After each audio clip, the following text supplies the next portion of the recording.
Muito boa noite a todos. Muito bom a gente estar aqui no nosso exercício, tão importante para as nossas vidas, né?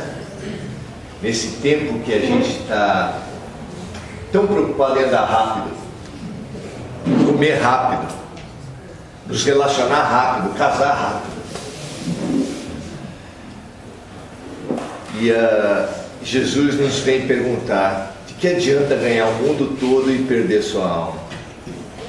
De que adianta a gente fazer as coisas tão rápido, se ao final de fazer as coisas rapidamente a gente se sente frustrado, triste, angustiado? Quem aqui nunca se sentiu angustiado, triste, desesperançado? Setembro é época da gente falar dessa epidemia, uma epidemia muito forte que abala toda a humanidade de uma forma ou de outra: a depressão e o suicídio. Alguém pode pensar que isso é coisa de pouca gente, que atinge poucas pessoas. Mas há três maneiras de nós pensarmos o suicídio. O suicídio, visto pelo senso comum, só atinge aquelas pessoas que atentaram contra a própria vida. Mas a psicologia fala também do suicídio indireto, que abrange todas aquelas coisas que a gente faz e que sabe que tiram um pouco da vida da gente, que abreviam um pouco a vida da gente, mas que a gente continua fazendo. Se a gente pensa sobre esse conceito, aquele pequeno número de pessoas, já muito grande, mas ainda relativamente pequeno, que já atentou contra a própria vida, fica muito maior, porque muitas são as pessoas que fumam apesar de saber que o fumo abrevia a vida, que bebem apesar de saber que a bebida, especialmente em excesso, desequilibradamente, abrevia a vida, das pessoas que comem demais, das pessoas que desenvolvem atividades estressantes e permanecem com uma atitude estressante perante a vida. Se a gente abrange todo esse conceito do suicídio indireto que a psicologia fala, será que é tão pouca gente assim? Pois a terceira maneira da gente ver a questão da depressão, da tristeza e do suicídio vem do próprio Espiritismo, que deixa muito claro a grande abrangência do problema, em pelo menos duas passagens. Uma delas, no conhecidíssimo livro e filme Nosso Lar. No filme, praticamente, essa questão não foi abordada, porque o filme sempre resume muito do livro. Mas no livro fica claro que André Luiz, andando em Nosso Lar, ele via algumas pessoas com o peito iluminado. Eram raras as pessoas em Nosso Lar que tinham o peito iluminado, e aquilo chamou a atenção de André, que perguntou para o seu instrutor: é um santo? Quem será essa pessoa que tem o peito iluminado quando a maioria não tem? E ele discretamente, o instrutor dele discretamente falava para ele: é um completista. Depois, a raros intervalos, aparecia outro, e ele perguntava de novo e recebia a mesma resposta: é um completista. Até que, surgindo uma chance, porque já não estava mais na frente de muita gente, ele fez a nossa pergunta: qual é? O que é um completista? Isso ajuda a gente a entender um pouco o mecanismo reencarnatório. Acontece que nós passamos por um planejamento reencarnatório, não escapa um. Todos nós passamos, antes de encarnar, por um planejamento reencarnatório. E para cumprir esse planejamento, nós temos uma durabilidade, o nosso corpo tem uma durabilidade, que nem bateria, que nem pilha, nós temos uma durabilidade. E como bateria e como pilha, a gente recebe uma carga, não é de eletricidade, mas é uma carga de fluido vital, que torna o nosso corpo capaz de durar tanto tempo quanto ele foi programado. Então todos nós viemos com uma quantidade de anos certa para viver na Terra. E para isso nós temos uma carga de fluido vital. Mas há inúmeras situações e atitudes que nós desenvolvemos que funcionam como uma espécie de hemorragia de fluido vital. E ele se esvai com aquelas atitudes que a gente toma. E aí surge a segunda passagem muito interessante para a gente pensar a respeito disso. Humberto de Campos, um dos espíritos que escreveram através de Chico Xavier, num evento no mundo espiritual, foi chamado por um espírito chamado Belarmino Bicas, e que perguntou para ele: Humberto, você ainda está escrevendo através de Chico Xavier? E ele falou: estou em projeto, inclusive, de lançar um livro de crônicas. Ah, que bom! Conte para o pessoal da Terra a minha história. E Humberto escreveu a história dele no Crônicas de Além Túmulo. E a história dele era praticamente um inventário. É uma quantidade de números, praticamente só isso. Onde ele mostrou como ele tinha crises quando estava encarnado na Terra. Ele tinha crises com o motorista do ônibus, com o entregador de pizza. Não tinha telemarketing naquele tempo, imagina. Mas mesmo assim ele teve muitas crises com vizinhos, com colegas de trabalho, com chefes, com parentes, com esposa, sogra, com parente de todo tipo, até com os filhos e netos ele teve crises de mau humor. E ele, fazendo um total, naqueles números todos, que Deus deu mais de 5.000 crises de mau humor, pediu para contar para a humanidade que mau humor também mata. Que ele perdeu 22 anos da sua programação reencarnatória por causa de crise de mau humor. Tipo assim, era para viver até os 70 e viveu até os 48. O que você acha de uma pessoa que era para viver até os 70 e viveu até os 48 só? O que você acha disso? Do ponto de vista espiritual, as pessoas que não são completistas são consideradas suicidas, diretos ou indiretos, conscientes ou inconscientes. Vocês já suspeitaram qual é o tamanho dos suicidas do ponto de vista espiritual? Praticamente abrange todo mundo. Todos nós que cultivamos, por exemplo, pessimismo. Vocês têm, de vez em quando, vocês percebem que domina a gente uma certa desesperança, por exemplo, na classe política? O que vocês acham? De vez em quando a gente perde o otimismo com relação às relações humanas. A própria religião nos desespera hoje em dia, porque usar o espaço do sagrado e do religioso para dar vazão às suas taras sexuais, isso existe em que religião?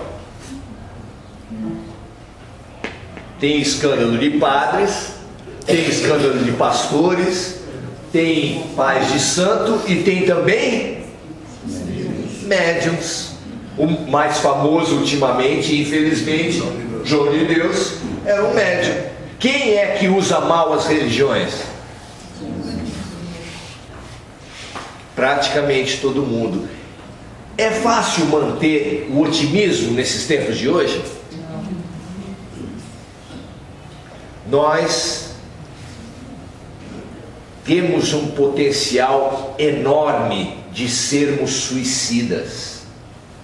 Mesmo assim, no Espiritismo há muito preconceito ainda contra o suicida. Sabia disso? Então vou contar uma história que eu vivi. No nosso centro Semente de Luz, lá na João Ramalho 158 em São Vicente, teve uma colega nossa que infelizmente, tragicamente, teve o seu filho atingido por esse problema. Ele se atirou de um prédio. Algumas semanas depois, nós estávamos no trabalho de fluidoterapia, que é um trabalho voltado à saúde física, que é tão comum em praticamente todos os centros. E entre um grupo e outro de atendidos, às vezes se manifestava um espírito. E se manifestou do meu lado, uma médium do meu lado.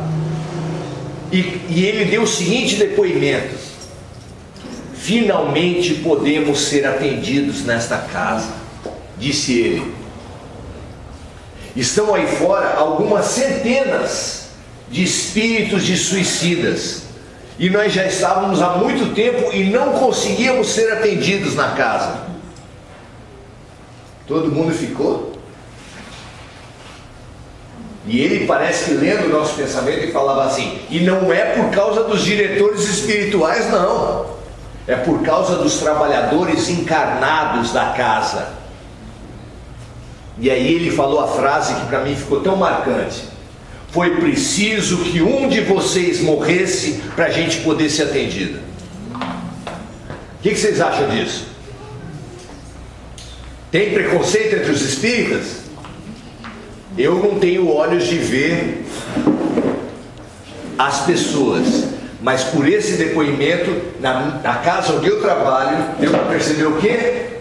Que a gente muda de religião, mas nem sempre muda o nosso pensamento e o nosso coração. Porque os mais antigos sabem que na nossa cultura religiosa, o suicida não podia nem ser enterrado no mesmo cemitério das pessoas. A família dos suicidas era discriminada. Casamentos eram desfeitos porque o irmão da noiva se suicidou, e família que tem alguém que suicidou não presta, não é boa, como se fosse uma coisa contagiosa. Esse depoimento que eu vivi, que eu vi e que eu acredito tranquilamente, mas também preocupadamente, ele mostra que a gente muda de rótulo, mas o produto continua o mesmo. E isso é uma coisa extremamente preocupante para os religiosos. Por quê? Porque desde Jesus Cristo nós somos chamados de sepulcros caiados, branquinhos por fora e por dentro cheio de podridão. Ele falou desde aquele tempo que o religioso era aquele que coloca no ombro dos outros obrigações que ele mesmo nem pensa em carregar. Será que mudou muito? O que vocês acham?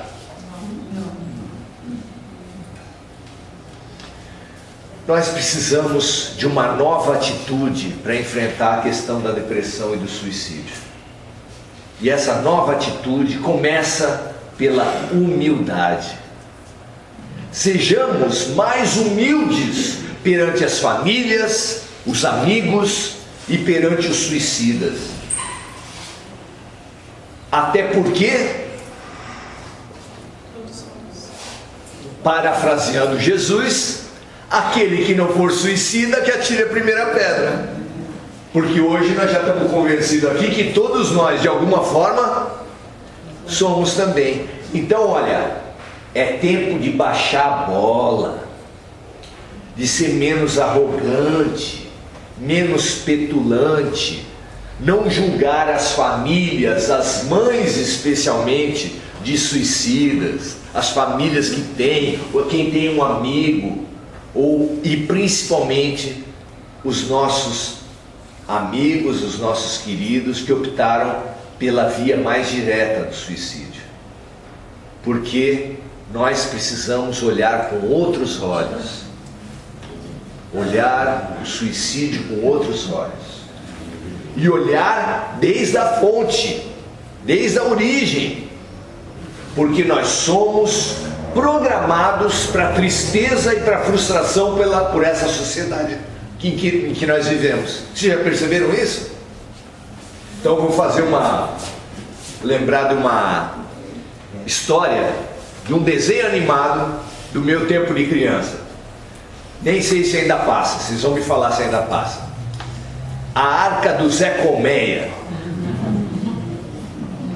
A Arca do Zé Colmeia era um desenho dos estúdios Hanna-Barbera, que tinha uma série de pequenos desenhos com 2 ou 3 personagens: Pepe Legal, Leão da Montanha, Maguila, uma série de pequenos que eles resolveram juntar numa história só.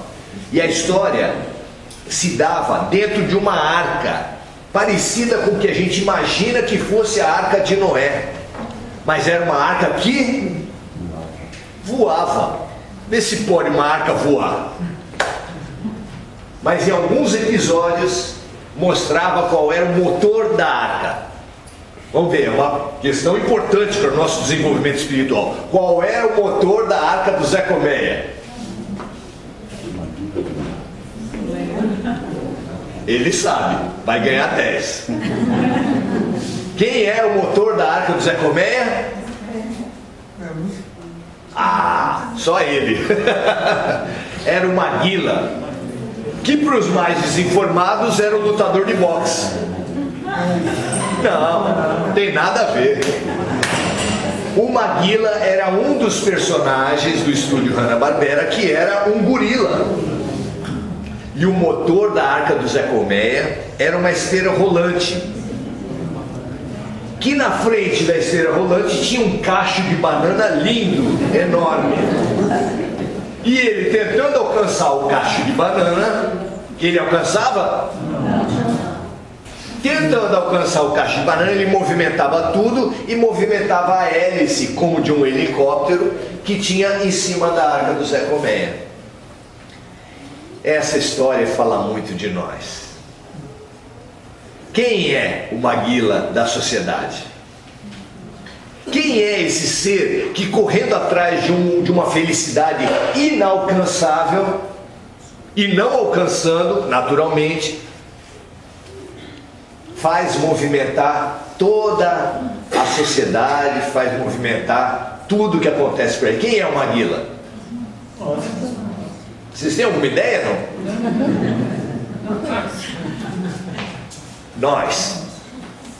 Nós somos o Maguila. Quem é o cacho de banana? Cacho de banana é a felicidade que, correndo atrás dela e não alcançando, é imprescindível não alcançar, porque se o Maguila alcançasse a banana, o que acontecia com a arca? Caía. Se nós ficarmos satisfeitos com o nosso padrão de consumo e nós não desejarmos mais novos celulares, novos carros, novas roupas, como a gente anseia desesperadamente por ter, o que acontece com a sociedade? Vai embora, se destrói, fale, acaba. A sociedade humana é movida à frustração. Eles precisam que a gente fique frustrado. Assim, a gente compra o celular mais atualizado, se mata de dívida, mas compra. Em 2 semanas, já está ultrapassado.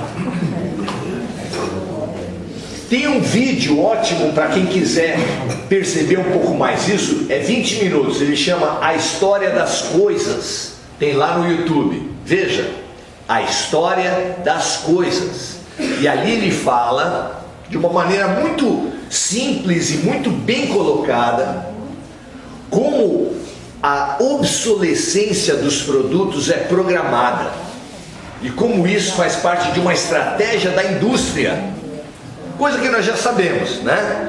Por exemplo, quando o Teatro Municipal de São Paulo fez 100 anos, eles encontraram várias lâmpadas que foram colocadas na inauguração do teatro.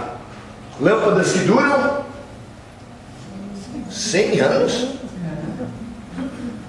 Se viesse um ET, ia falar assim, como assim? Não entendi. Há 100 anos atrás, o homem tinha a tecnologia de fazer uma lâmpada que durasse 100 anos. Ele evoluiu e hoje não sabe mais. Como assim? Não é seu ET. É que eles querem arrancar dinheiro dos trouxas. Eles sabem fazer lâmpada que dura bastante, mas os empresários, os donos de empresas chamam seus engenheiros para falar assim: eu quero que vocês aperfeiçoem os nossos produtos. Ah, o senhor quer produtos melhores? Não, piores. Como?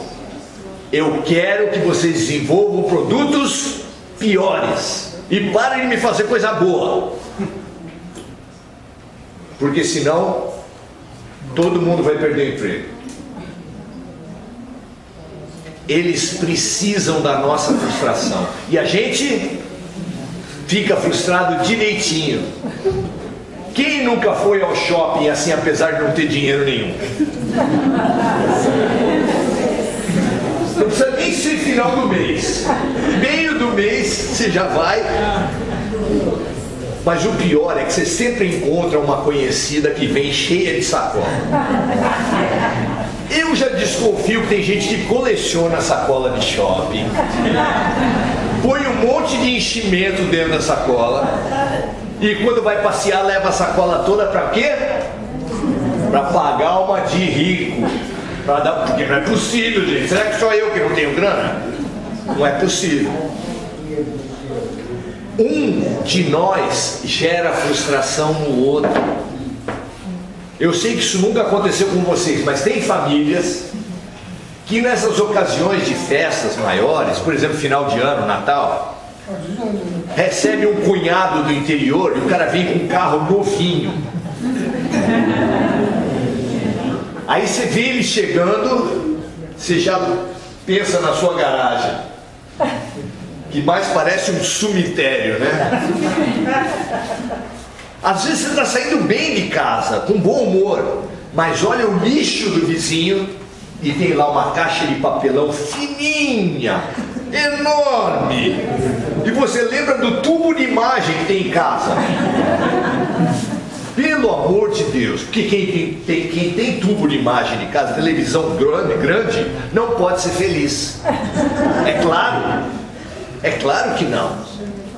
Quem não tem carro do ano, quem não tem celular, e nós estamos todos programados para sermos frustrados, programados para sermos infelizes. Porque o consumo, essa sociedade materialista que nos é colocada, ela tem duas alternativas. Ou você consegue consumir como ela quer, e aí você vai ficar frustrado permanentemente também, porque não tem jeito. Mesmo que consiga, você compra hoje, amanhã já tem alguém, coisa melhor. Ou então você não consegue comprar, e aí é que a frustração vem direto. Eu sou assistente social, já dirigi a Casa Pichote em Santos, na prefeitura, voltada a meninos de rua, e uma vez entrou um menino meio esbaforido no meio da noite, assim, te estranhou um pouco, mas daqui a pouco encosta uma viatura. Vamos dar uma geral na casa, tá bom? Foram lá e encontraram um menino com um pé de tênis. Levaram, fizeram BO, etc, etc. Daí puxou toda a história. O menino estava na rua, olhou um outro menino com um tênis Nike 12 travas. Na época, 12 travas era o máximo do tênis. Era aquele que tem molinha. Ele olhou aquilo e falou assim: meu Deus do céu, ele não pode ter e eu não ter. Parou o garoto e começou a roubar, mas aí apareceu a viatura. E ele tomou uma decisão. Só tinha um pé ainda na mão, o outro estava um pé de tênis, o outro estava no pé do garoto. E falou: vou levar, porque eu não tenho, mas ele também não vai ter. Isso é só criança de rua? Nós estamos programados para frustração que nos adoece e para violência baseada na inveja que adoece os outros. Será que é à toa que nós somos tão infelizes? Será que é à toa que a gente vive sempre correndo atrás de uma felicidade que é inalcançável, que é frustrante? Será que a gente está condenado a ser violento e frustrado? O que vocês acham? Estamos condenados?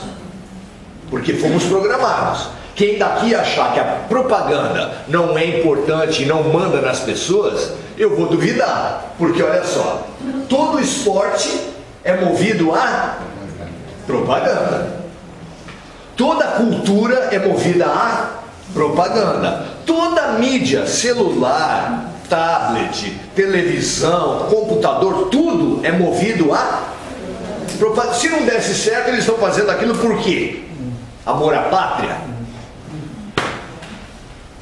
Eles estão programando as nossas cabeças, e há muito tempo, e a começar, ou principalmente pelas nossas crianças, que é quem mais fica na frente, quem mais ficava na frente de uma televisão, agora não fica mais. Hoje todos nós ficamos muito tempo ouvindo a historinha da sociedade de consumo. Compre mais, você só vale pelo que você tem. Ter e não ser, e a cabeça da gente vai programada para isso. E aí, quando nasce um filho teu, você olha para sua esposa e fala assim: esposa, precisamos arrumar um bom padrinho para os nossos filhos. O que é um bom padrinho? Não, vocês não sabem, eu vou responder. Bom padrinho é aquela pessoa que gosta de criança, aquela pessoa que ama a criança, que se você faltar, eles vão poder assumir a criação e dar todo o amor para a criança. Vocês sabiam disso? Não é assim? A gente não escolhe padrinho desse jeito? Só se for vocês. Depois a criança cresce e a gente fala para a criança: precisa ter bons amigos na escola. O que é bons amigos? Pois é. Mais tarde, você precisa ter uma boa profissão. O que é uma boa profissão? A mãe chega toda feliz. Aliás, a criança chega toda feliz e fala: mãe, descobriu o que eu quero ser quando crescer. Aí a mãe fica toda feliz e fala assim: o quê? E ela: professor. Ela: o quê? Gente, tudo que você imaginar para melhorar a sociedade, o professor é fundamental. Alguém discorda? Para melhorar o Brasil, o mundo, para melhorar Guarujá, para melhorar qualquer coletividade, você precisa ter bons professores, porque é a educação que vai fazer um mundo melhor. Então por que o professor dá tanto desânimo quando o pai e a mãe descobrem que o filho quer ser professor? Porque a gente mede padrinho, mede amigo, mede trabalho, mede casamento por um critério: dinheiro. E esse critério foi plantado nas nossas cabeças. E não foi plantado de agora, só pela propaganda. Senão Jesus não teria falado assim: não coloqueis o vosso coração naquilo que a traça rói, que a ferrugem corrói e que os ladrões levam. Não, Não é aí que vocês têm que colocar o vosso coração. Juntai vossos tesouros no céu. Isso há 2000 anos. Não tinha tablet naquele tempo. Não tinha internet. Isso quer dizer que o materialismo vem com muito tempo. E enquanto o materialismo avança, sabe o que faz a religião? As religiões brigam umas com as outras. Brigam umas com as outras. Se alguém já jogou War, você sabe disso. Quando todo mundo fica brigando e você fica fora da briga, você vai ganhar o jogo. É simples assim. As religiões deixam de combater o verdadeiro mal, a máquina de frustração, de tristeza, de infelicidade, de depressão e de suicídio. E se a religião não combate o materialismo, que é essa máquina, quem vai combater? Se os ídolos do esporte vendem até a mãe para ganhar dinheiro.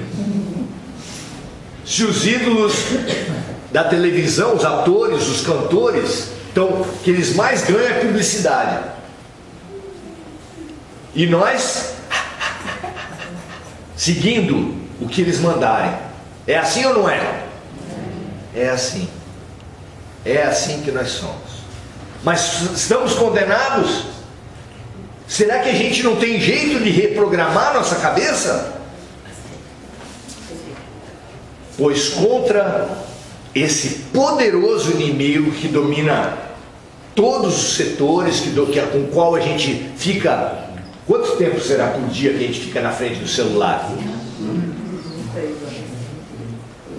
Mas deve ser mais de umas 6 horas no total, cada intervalinho, certo? Se for um adolescente que fica até as 4 da manhã e que acorda às 11, talvez seja mais do que isso. Contra esse poderoso inimigo tem um reprogramador mental, que nós já citamos bastante aqui e que vamos nos convidar a usar. Chama-se o Evangelho de Jesus Cristo.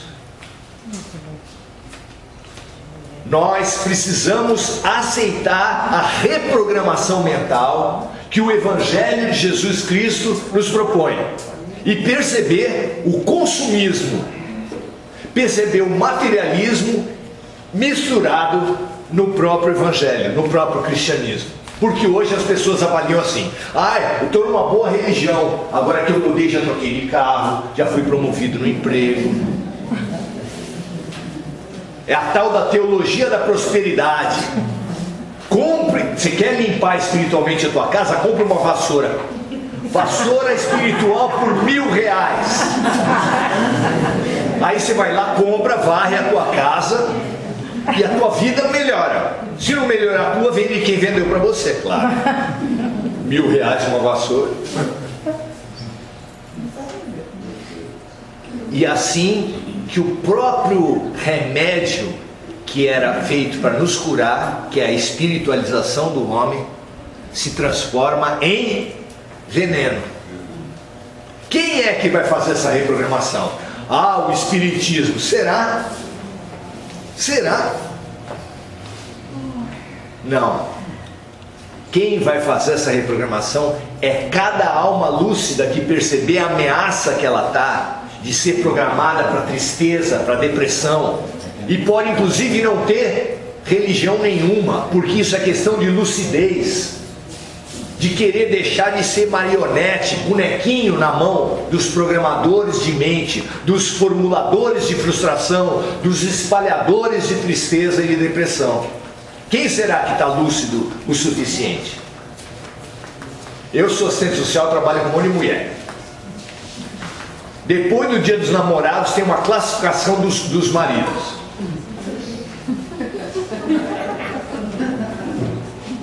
Elas já riram. Então não é só entre as minhas conhecidas, não. Tem uma lá comenta: o meu marido me deu um liquidificador. As outras coçam a cabeça.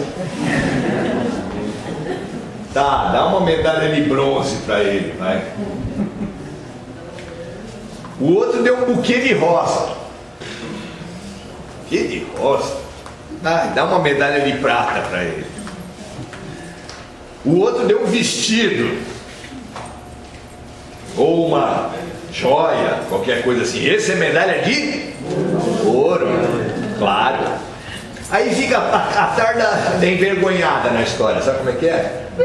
Nem presta atenção na conversa, tá lá fazendo outra coisa, sabe como é que é? Porque tem marido que não dá nada.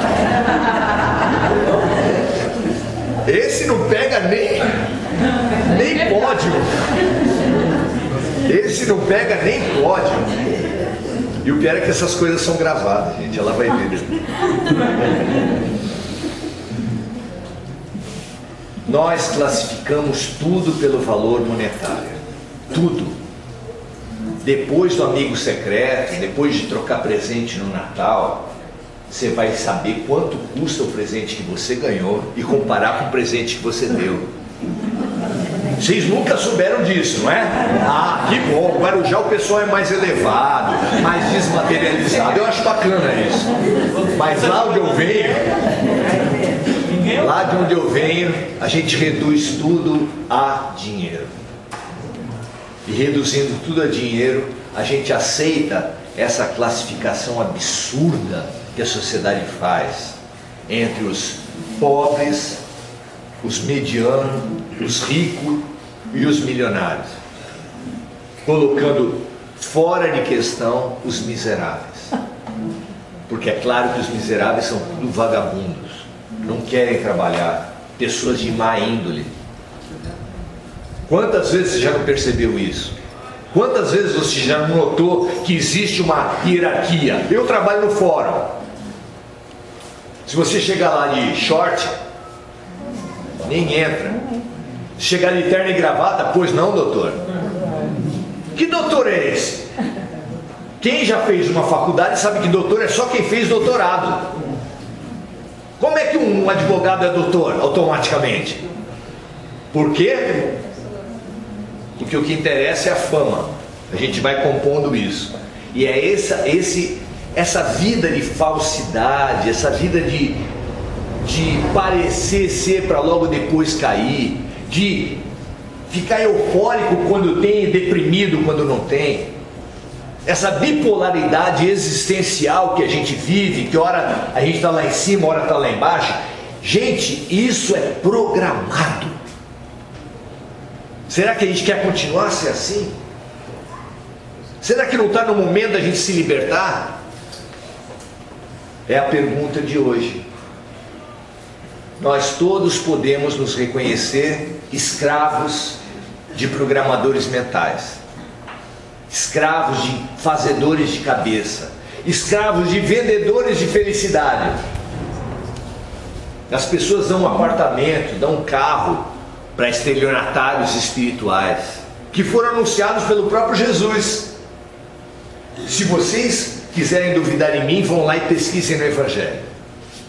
Jesus falou que no tempo, nesse nosso tempo que nós estamos vivendo, que são os tempos da transição planetária, e que ele chamava de fim dos tempos, seria caracterizado por um tempo de falsos cristos e falsos profetas. Onde será que estão esses falsos cristos e falsos profetas? Eu não consigo. De onde que Jesus tirou isso, né?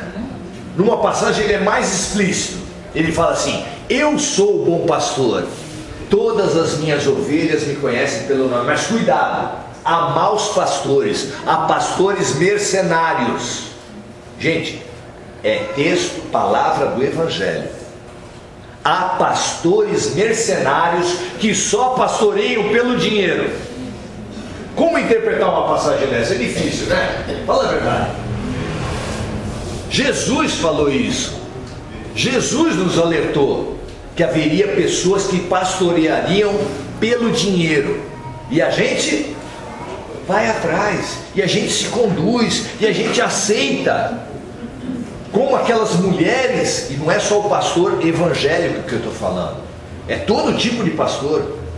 Você não se pergunta como é que uma mulher acreditava para entrar na sala de João de Deus que o Espírito estava mandando ela tirar a roupa? Como assim? O Espírito estava mandando... Que isso? Que isso? A gente aceita, a gente está tão carente, a gente está tão acomodado, a gente quer tanto que alguém resolva a nossa vida, que a gente paga qualquer preço para que alguém resolva a nossa vida. Quem é que vai resolver a nossa vida? O mito do romantismo fala que a solução da vida da mulher é o príncipe encantado. Duas metades que se unindo vão fazer o coração. Aí chega uma sobrinha sua e fala assim: tia, vou casar e meu marido vai me fazer feliz. E você, conto ou não conto?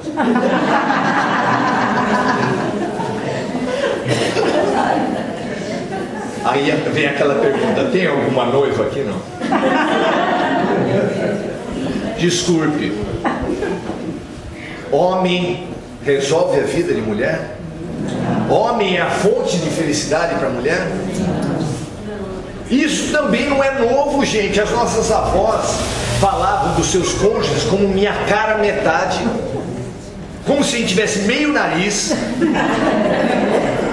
meia boca até que acho que a gente é meia boca, uma orelha, meia testa, no meu caso meia careca, já é uma coisa. E achando que a gente só vai se completar quando encontrar o príncipe e a princesa encantada. O homem vem para o casamento como um diamante bruto e cabe à mulher lapidar. É tão lindo isso. Ó metade de mim, eu sem você não sou ninguém. As músicas vendem isso o tempo todo pra gente. Os filmes vendem isso o tempo, as novelas vendem isso o tempo todo. E vocês acham que não entra na cabeça da gente? É mais programação para infelicidade, porque você casa. Tem aquele negócio do príncipe virar o saco. Aquilo deu. Eu vejo as minhas fotos mais novas, gente, eu tinha cabelo. Eu não vou mostrar para vocês porque fica mais depressivo ainda. Mas é isso. A gente fica se programando por uma felicidade superficial, do ter, da aparência, do poder, e que não chega a lugar nenhum, só chega a frustração. Porque a lei da gravidade que faz tudo cair, a lei do tempo que faz tudo envelhecer, ela acontece para quem tem dinheiro para plástica e para quem não tem. Fica aquela mulher com uma cara de 40 e uma mão de 80. Não dá.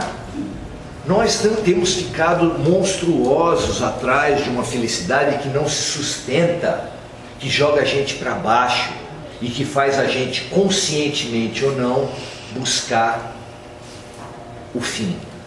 Como se parando a vida parasse o sofrimento. Mas aí vem o Espiritismo e fala: não. Todas as tuas angústias vão continuar, porque as angústias não são do corpo, as angústias são da alma, é claro. E quem morre viciado num cigarro, numa bebida, numa droga, o que ele faz quando morre? Vai até a favela espiritual ver se tem uma boquinha de droga? Não tem. O que o cara precisa fazer? Vampirizar na Cracolândia. Aí ele vai, o vampiro vem na Cracolândia e fica ali, ó, sugando. E vai na zona de meretriz e fica ali sugando. E vai no local de consumo. E vai onde tem jogo. E ele vai e tira fluido vital das pessoas. Por quê? Porque ele está viciado e não sabe viver de outra maneira. Quem morre viciado vai ser um espírito viciado. E não é só droga, é consumismo, é chocolate, é comer demais. Todas essas muletas que a gente está usando sem precisar. conhecereis a verdade e a verdade vos libertará. Nós não precisamos mais de muleta, nós não precisamos mais de algema. Mas quem é que vai ensinar a gente a viver sem isso? Como é que eu vou ser alegre se eu não vou ter essas misériazinhas para me dar alegria? A gente não fala que quem bebe bastante fica alegrinho? Mentira, fica bêbado mesmo. De onde vem a verdadeira alegria, essa alegria da alma? Nós precisamos saber disso. Nós precisamos conseguir substituir as falsas alegrias pelas verdadeiras alegrias.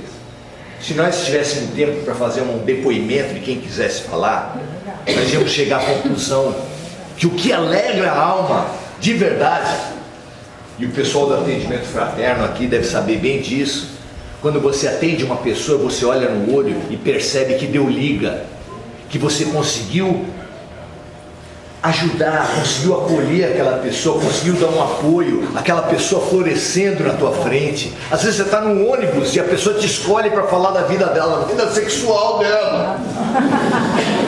Você não sabe onde enfiar, cara, mas ela escolheu para você e ela vai falando. E você percebe que você consegue ajudar. Isso às vezes acontece no local de trabalho. A pessoa que sempre vem alegre, vem com um olhar triste. E você percebe. E mais do que perceber, você pergunta: e aí, cara, o que está pegando? Quem faz isso, quem já fez isso, sabe da alegria. Porque às vezes 10 anos depois, a pessoa vem e fala: você salvou minha vida. Como? Você perguntou o que estava pegando. Você não me julgou. E você permitiu que eu desabafasse. Eu não sei o que aconteceria, ou eu sei o que aconteceria se eu não tivesse conseguido encontrar você. A arte de ouvir, a arte de acolher uma pessoa dá uma alegria para sempre. Para sempre. Isso você pode fazer com ou sem religião. Isso você pode fazer sendo trabalhador ou não sendo. Isso você pode fazer estando disponível para o amor. Nós precisamos aprender a estar disponíveis para o amor, porque o Deus é a fonte de todo bem e Deus é amor. Cuidar de planta, você pega uma planta mirrada, minha avó é especialista nisso, a mulher da vizinhança trazia tudo quanto é planta destruída para ela, e a planta na mão dela renascia. Ajudar um animal de rua e conseguir dar uma força para ele, você vê ele revigorar. Ajudar um drogado, ajudar uma pessoa angustiada, rico, pobre, não interessa, a angústia de todo mundo, a depressão é universal. Cada vez que você fizer exercícios de fraternidade e de compaixão, você vai estar com Deus, vai estar com Jesus. E vai conseguir se nutrir da verdadeira alegria, da verdadeira felicidade, da verdadeira vida. E se descolar desse projeto de morte que tem apurrinhado e feito a nossa cabeça até agora. Não há coisa mais urgente do que espiritualização. Emmanuel, guia espiritual de Chico Xavier, disse: muito mais do que espiritismo, as pessoas estão precisando de espiritualidade. Que a gente busque no espiritismo, entre os evangélicos, na Umbanda, em qualquer religião, no budismo, essa olhar a vida do ponto de vista mais amplo, mais espiritual. Nós não somos negros nem brancos, nem homens nem mulheres, nem ricos nem pobres. Nós estamos apenas momentaneamente com essa roupa. Não tem por que ficar dando força para quem quer fazer a tua cabeça pela matéria, pelo corpo. Nós somos muito mais que isso. Nós viemos para ser amor. Vós sois deuses. Vocês farão tudo o que eu fiz e mais, disse Jesus. Que a gente não se contente com merreca, com migalha, porque o banquete de Deus está servido para nós. É o banquete de amor. Muito boa noite, gente.